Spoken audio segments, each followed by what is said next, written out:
qëra. Që në fakt, ky është një shembull unik që s'ka ndodhur asnjëherë. Pra, ne me pak fjalë se çka ka prodhu negative kjo sjellje e atyre që kanë marrë votën e qytetarëve.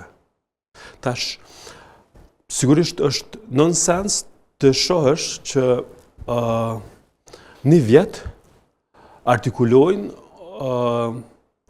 fajin sa të njëra dhe të tjetra.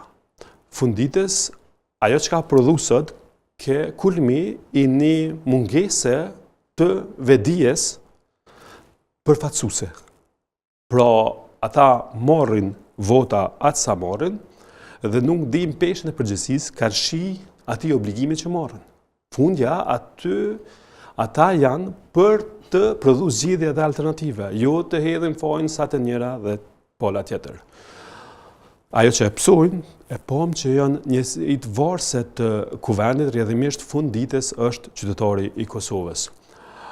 Tendencat e sotme kanë kulmu me një dështim i cili tashmë është pa alternativ.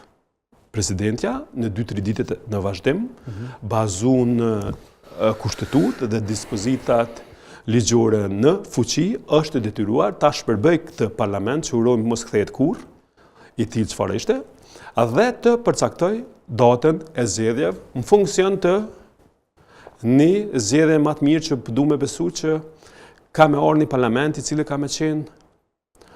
ka me mundësu që të krijohet quorum mjaftueshëm për të dhënë përgjigje situatas së rënuar që po na presin, qoftë ekonomike, qoftë gjitha tjera. Po mbi gjitha është artikulu jo rrallë dhe jo pak që duhet kemi numër të mjaftueshëm të votave që të zgjedhim edhe presidentin, sepse siç e dim, në mars të vitit që po vjen, ne duhet të kemi edhe quorumin për 80 votash në parlament për ta zgjedhur presidenten e re të